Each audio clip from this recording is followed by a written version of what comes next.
है, बिहार एपीओ का भी मेंस है, उसके साथ साथ यूपी एपीओ भी मान के चलते हैं कि भाई पेपर होगा। ठीक है, तो यहाँ पे जो एक कॉमन सब्जेक्ट है इन सारी जुडिशरीज में, जो एक कॉमन सब्जेक्ट है which is a major subject also, it is Indian Penal code.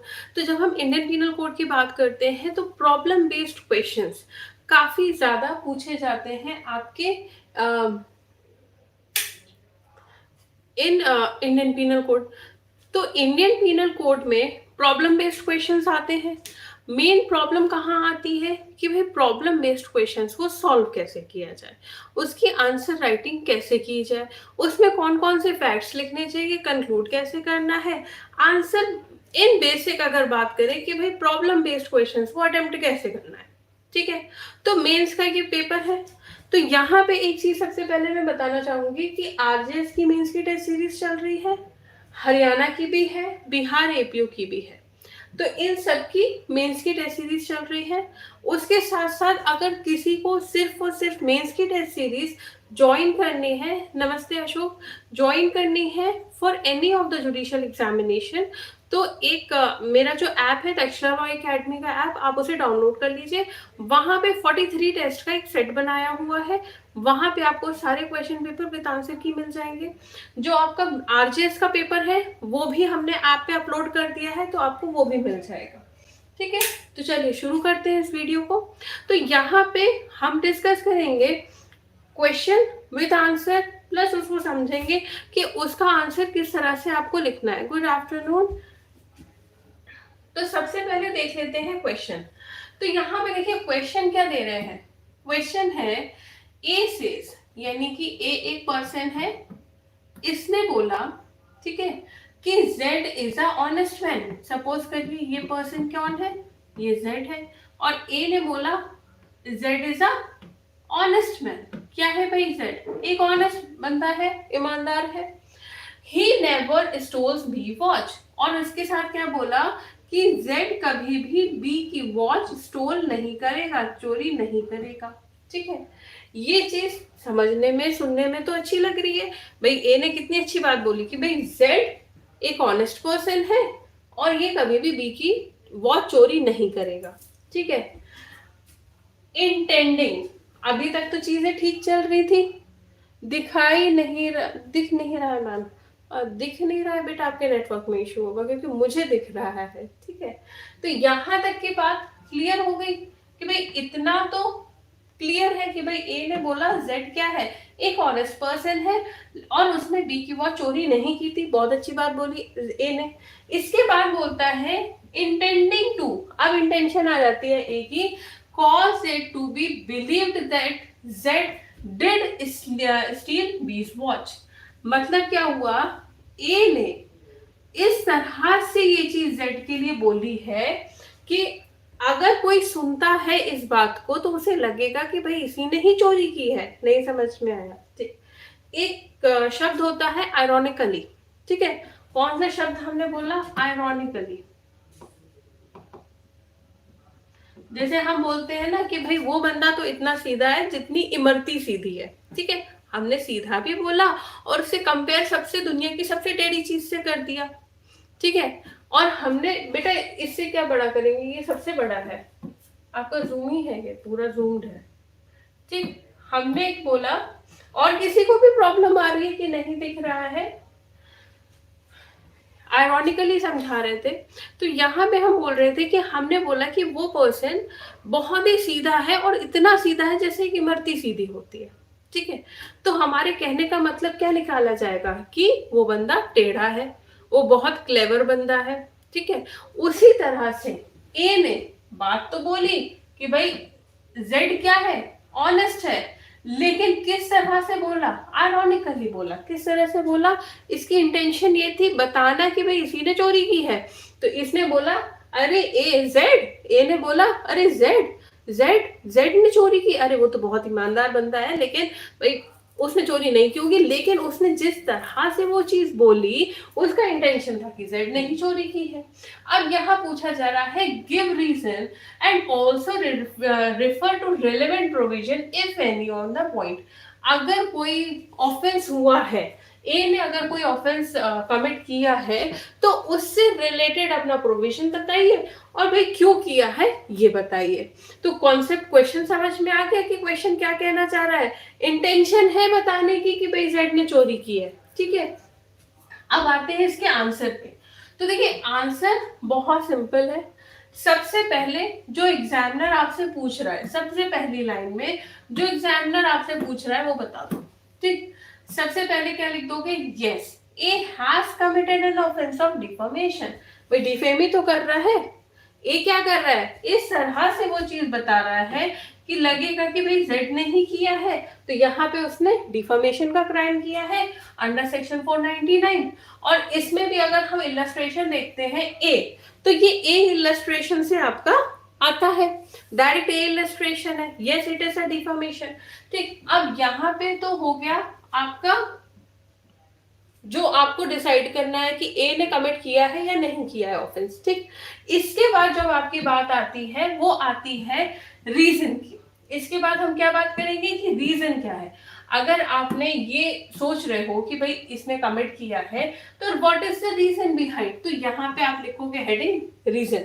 Reason क्या है कि सेक्शन 499 ये बताता है which defines the offence of defamation and on which this problem is based. Simple सी लाइन है। States that when a person, even by verbal words, makes or publishes any imputation regarding any person intending to harm or knowing or having reason to believe that such imputation will harm the reputation of such person against whom imputation was made, commits the offense of defamation unless the case is covered by any of the exception under section given in section 499। तो भाई सीधी सी बात बोल रहे हैं कि यहाँ पे हमने डेफिनेशन डिफाइन कर दी, डिफॉर्मेशन होता क्या है ये हमने डिफाइन करके बता दिया रीजन में, ठीक।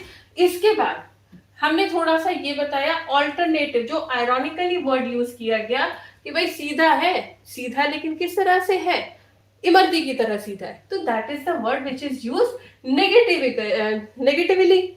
आयरॉनिकली हमने उस चीज को यूज किया, हमारा मतलब तो वही था कि ये बंदा टेढ़ा है, लेकिन हमने क्या बोला, सीधा है लेकिन इमरती की तरह, ठीक है।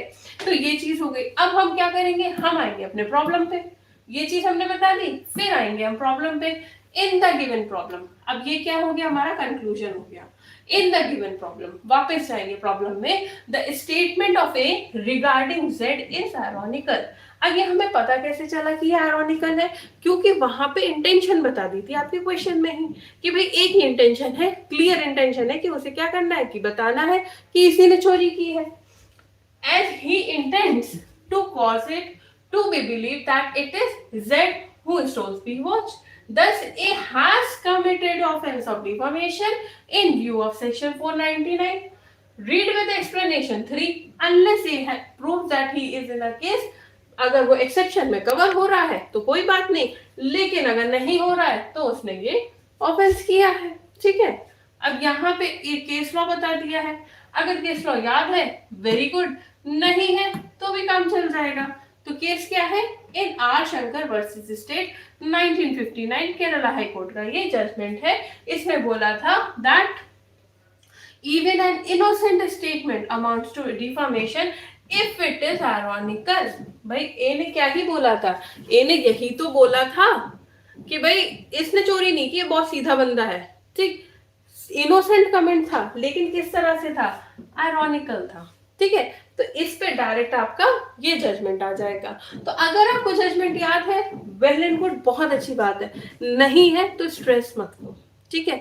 कोशिश करो, जो लोग अभी तैयारी कर रहे हैं they can do one thing कि हर सेक्शन के लिए जो इंपॉर्टेंट सेक्शन है, जहाँ पे आपके प्रॉब्लम में ज्यादा बनते हैं या जहां से लिटरेचर ज्यादा पूछा जाता है, अपनी ही बैरक में केस लॉ डाल दो वहीं के वहीं। तो अगर कोई क्वेश्चन पूछा जाएगा तो you will be able to remember कि अच्छा ठीक है ये केस लॉ फिट हो जाएगा इस पे, ठीक है। चलिए आगे दूसरे क्वेश्चन पे। ये वाला प्रॉब्लम क्लियर हो गया, इसमें कोई प्रॉब्लम तो नहीं है। चलिए अगले क्वेश्चन पे आते हैं। अगला क्वेश्चन क्या कहता है कि ए इन गुड फेथ, ठीक। कंक्लूजन यही पता चल जाएगा, बिलीविंग, ए को क्या है सबसे इंपॉर्टेंट, गुड फेथ है, ठीक। Believing property belonging to Z to be as own property, यानी कि अगर ये कोई प्रॉपर्टी है, सपोज करिए ये कोई प्रॉपर्टी है, अब ए को गुड फेथ में लगता है कि ये जो प्रॉपर्टी किसके पास है हाल फिलहाल, ये प्रॉपर्टी हाल फिलहाल है जेड के पास, ही इज जेड। अब ए को क्या लग रहा है, ए को ये लग रहा है कि भाई ये जो प्रॉपर्टी जेड के पास है, इन गुड फेथ इसको लगता है कि ये प्रॉपर्टी किसकी है, ए की ही है। अब इसमें आगे क्या बोल रहे हैं, take that property out of जेड्स पोजीशन। अब ए ने देखा कि भाई ये प्रॉपर्टी तो मेरी लग रही है, गुड फेथ में इसने सोचा कि हाँ भैया चलो मेरी प्रॉपर्टी, मैं इसको वापस ले लेता हूँ, ये ले लेता है। Has a committed the offence of theft. अब क्वेश्चन क्या आया कि ए ने क्या ऑफेंस किया है थेफ्ट का, give reason in support of your answer. तो देखिए सबसे पहली बात, अगर क्वेश्चन में गुड फेथ आ गया तो ठीक है, अगर क्वेश्चन में आपका शब्द कौन सा इस्तेमाल हो गया, गुड फेथ, तो anything done in good faith is not an offence. तो यहां पे ए ने कोई ऑफेंस नहीं किया है, ठीक है। आंसर देख लेते हैं। अब भाई क्वेश्चन तो समझ में आ गया, आंसर कैसे लिखेंगे ये तो प्रॉब्लम है। ये तो समझ जाते हैं मैम दिखा गया है, लेकिन आंसर फ्रेम करने में प्रॉब्लम आती है, करेक्ट। चलिए आंसर देख लेते हैं। सबसे पहले बता दो ऑफेंस कमिट किया है या नहीं किया है, तो simple no, A has committed, no A has not committed the offence of theft, illustration P of section 378। Direct ये इलस्ट्रेशन का ये क्वेश्चन है। इसके बाद रीजन आप दोगे तो सेक्शन 378 को थोड़ा सा डिफाइन कर दो, बता दो कि होता क्या है। उसके बाद आप बता दो कंक्लूजन। कंक्लूजन हेडिंग नहीं डाली जाती है, पैराग्राफ चेंज की जाती है। कंक्लूजन में आप क्या लिख दोगे, present problem A takes the property of Z in good faith believing to be his own, thus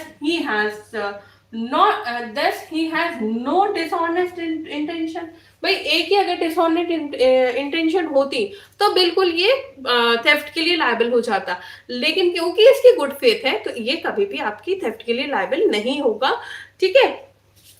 तो hence he has committed no offence, ठीक, he has not committed any offence या he has committed no offence, ठीक है।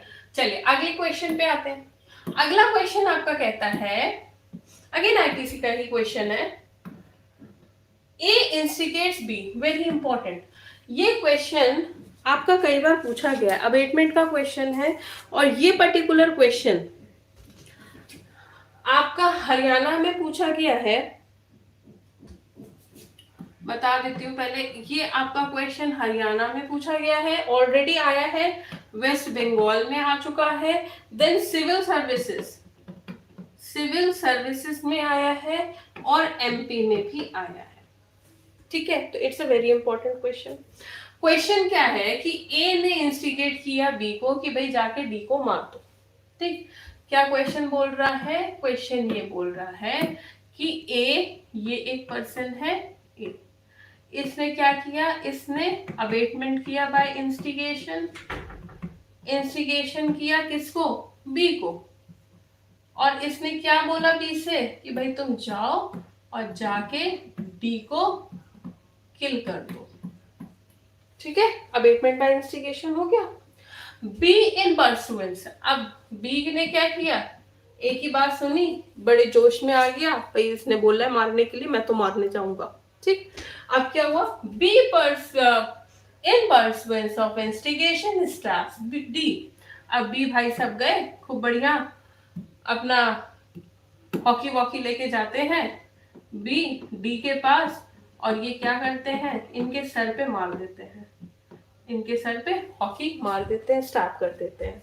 अब आगे क्या कहानी होती है, आगे कहते हैं कि जो डी है recovers from the wound. D ने क्या किया, डी रिकवर हो गया, इसको ज्यादा चोट नहीं लगी थी। What offence if any has been committed by A and B, ठीक है। अब पूछ रहे हैं आपसे कि कौन सा ऑफेंस कमिट किया है ए और बी ने। तो देखिए कुछ पॉइंट्स हैं विच इज वेरी इंपॉर्टेंट, पहले हम उस पे आते हैं। सबसे पहली बात, यहाँ पे जो वर्ड यूज हो रहा है दैट इज किल। भले ही बी ने डी को मारा और वो हॉकी से मारा, तेज भी मारा, भाई हो सकता है कि इसकी खोपड़ी ज्यादा मजबूत हो, ठीक है, डी की खोपड़ी ज्यादा मजबूत थी, ये बच गया, ठीक। लेकिन बी ने जिस इंटेंशन से डी को मारा, that was for killing the person. तो यहाँ पे क्या हो गया, वो मरा नहीं है तो अटेम्प्ट टू मर्डर, अगर मर जाता तो मर्डर के चार्जेस लग जाते, यस और नो, यस है जी। तो यहाँ पे ए इंस्टिगेट करता है, he is the abettor, B instigate हो रहा है, he is the abetted person. किस चीज के लिए इंस्टिगेशन हो रहा है, किलिंग के लिए इंस्टिगेशन हो रहा है कि भाई आपको मारना है। लेकिन बी गया मारने गया, उसने मारा, लेकिन क्या हुआ, डी बच गया, उसे चोट तो लगी लेकिन वो बच गया। अब पूछ रहे हैं ए और बी ने कौन सा ऑफेंस किया, ठीक है। तो इतनी पिक्चर क्लियर प्रॉब्लम बेस्ड में। प्रॉब्लम बेस्ड को सॉल्व करने के लिए सबसे बढ़िया है कहानियां बना लो, समझ लो, और थोड़ा सा हेल्दी उसमें समझो, ठीक है।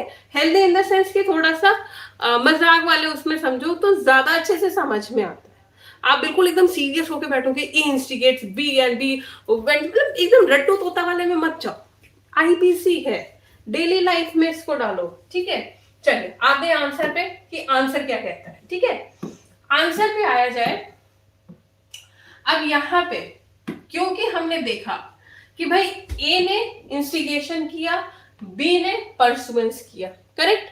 तो यहां पे A has committed the offence of abetment of for murder.